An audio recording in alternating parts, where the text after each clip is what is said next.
22 जनवरी को होने वाले श्री रामलला की प्राण प्रतिष्ठा के दिव्य आयोजन में निमंत्रण मिलने पर ब्रज के सभी मठ मंदिरों के सेवायत साधु संतों के साथ में ब्रज प्रांत के हजारों कार्यकर्ता अयोध्या जाने को तैयार है।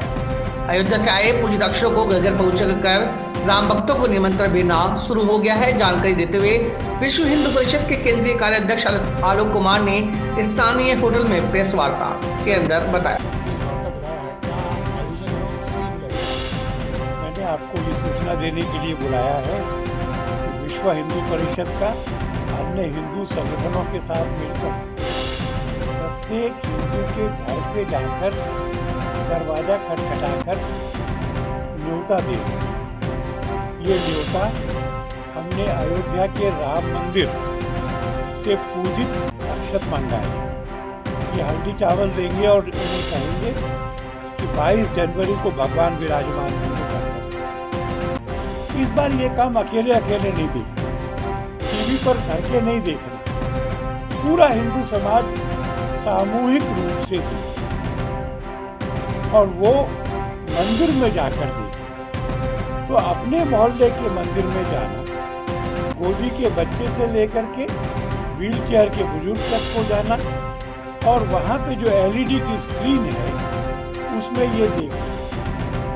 और जब आरती हो तो फिर बैठे नहीं रहना, खड़े होकर आरती गाना। तो समूह में इकट्ठा होना, समूह में आरती करना और समूह में भगवान का विराजना होना। मैं आपको कह सकता हूँ कि 5 लाख से ज़्यादा मंदिरों में हिंदू समाज इकट्ठा है। दुनिया के 50 से अधिक देशों में ये समाज इकट्ठा हो और अभी तक का अंदाजा ये है, जो कम पड़ सकता है कि 7 करोड़ से ज़्यादा हिंदू इसमें भाग लें। मैंने यहाँ ब्रिज प्रांत जो है विश्व हिंदू परिषद का, उसमें उत्तर प्रदेश के 25 जिले आते हैं। और मुझे बहुत अच्छा लगा जब उन्होंने कहा कि 50,000 से ज़्यादा मंदिरों ने अपने यहाँ पर एलईडी या टेलीविज़न लगा करके इसको देखना स्वीकार किया। इस 50,000 में इस संख्या में वह मंदिर भी है जो छोटे हैं, ग्राम देवता के हैं। एलईडी नहीं लगेगा तो टीवी किसी का लगाएंगे, पर इस तरह की तैयारी ये भी हमने तय किया कि वहाँ पर हिंदू समाज के सब मत पंथ संप्रदायों के 4,500 संत पधारे। भौगोलिक रूप से प्रयत्न कर रहे हैं कि हर जिले से आए और विस्तार में प्रयत्न कर रहे हैं कि जो 150 से अधिक संप्रदाय मत पंथ हैं उन सबके आए, जनजातीय भी आए और जो भगवान वाल्मीकि रविदास वगैरह के हैं उनको भी निमंत्रण। सिख, जैन, बौद्ध परंपराएं, और ये तीनों परंपराएं अयोध्या में बहुत गहरी हैं। सिखों के 3 गुरु वहाँ गए, अनेक तीर्थंकर वहाँ गए थे या वहाँ से मोक्ष को प्राप्त हुए थे। इन तीनों परंपराओं के भी लोग आएंगे और समाज जीवन में भारत के जो सबसे बड़े लोग हैं, उद्योग में, व्यापार में, कृषि में, स्पोर्ट्स में, कल्चर में, सब तरह के लोग, सैनिक हैं, उनको बुलाया है। और मुझे लगता है कि ये इस तरह का अब तक का सबसे बड़ा आयोजन होगा। मुझे ये भी बताया गया है कि हवाई अड्डा वहाँ शुरू होने के बाद लगभग 100 लोग चार्टर्ड फ्लाइट करके भी आ रहे हैं। तो पूरे समाज की इसमें उपस्थिति होगी और उसके बाद में पूरे देश को 44 हिस्सों में बांटकर प्रत्येक हिस्से को 2,000, 2,500 या 1,500 ऐसे लोग जिन्होंने राम जन्मभूमि के आंदोलन में थोड़ा ज़्यादा भाग लिया था और ऐसा कोई चला गया हो तो उसके परिवार के लोग, उन सबको भी हम विशेष रेलगाड़ियों से अयोध्या लेके आएंगे।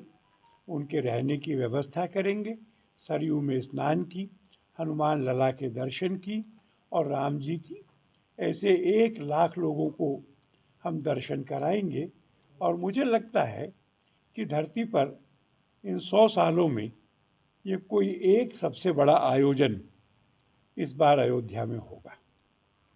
दिक्कतों का सामना करना पड़ता है, उसे लेकर क्या चल रहा है? सरकार पर कोई दबाव नहीं बना रही, तो प्रयास क्या चल रहा है? बता रहा हूँ जी सरकार से कोई अपेक्षा भी नहीं कर रही। जी मामला कोर्ट में है जी और प्लेसेस ऑफ वर्शिप एक्ट जी ये कहता है कि जिस स्थान की 47 में जो स्थिति थी, वो ये नहीं कहता कि वहाँ जो पूजा कर रहे थे, जी स्थान की जो स्थिति थी।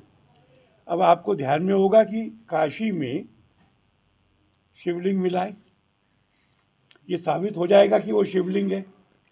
तो शिवलिंग मंदिर में होता है कि मस्जिद में होता है? जो सर्वे हुआ है उसमें दीवार की बाहर श्रृंगार गौरी ये खुदी हुई है, तो श्रृंगार गौरी तो मस्जिद में नहीं हो सकती। और कोर्ट ने भी कहा है कि स्थान की प्रकृति समझनी है, उपयोग नहीं, इसलिए मथुरा में भी सर्वे कराया जाए। आपको ध्यान होगा हाई कोर्ट में चुनौती दी गई थी, सुप्रीम कोर्ट ने चुनौती दी गई थी, उन्होंने कहा नहीं सर्वे कराओ, तो काशी में हो गया। यहाँ के बारे में सुप्रीम कोर्ट की चुनौती जो है वो सुप्रीम कोर्ट 10 तारीख को सुनने वाली है। तो प्लेसेस ऑफ वर्शिप एक्ट ना मथुरा की मुक्ति को रोकेगा ना काशी की मुक्ति को रोकेगा।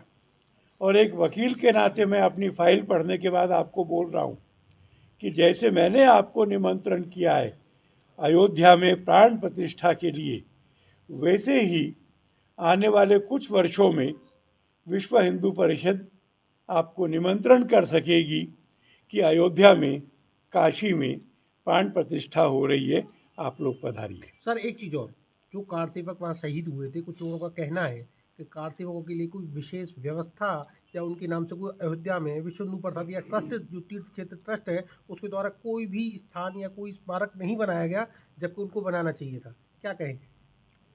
इसमें अलग अलग मत हो सकते हैं। हम लोगों ने उनकी आत्मा की शांति के लिए प्रार्थना की है। जो भी लोग मारे गए थे उनके परिवार को इस कार्यक्रम में निमंत्रित किया है। और अयोध्या में जब पूरा बनेगा तो उसमें एक म्यूज़ियम भी बनेगा, वर्चुअल म्यूज़ियम होगा। वर्चुअल में जब आप देखेंगे राम जी को जंगल में जाते हुए तो आपको 3D में लगेगा कि आप जंगल में ही हैं। जब तीर चलाते हुए देखेंगे तो आप थोड़ा साइड में होने की कोशिश करेंगे। कार सेवकों को, उनके बलिदानों को बहुत श्रद्धा से उस म्यूज़ियम में और बाकी जगह पर स्थान देंगे। उनको भूलने का तो कोई प्रश्न ही नहीं है।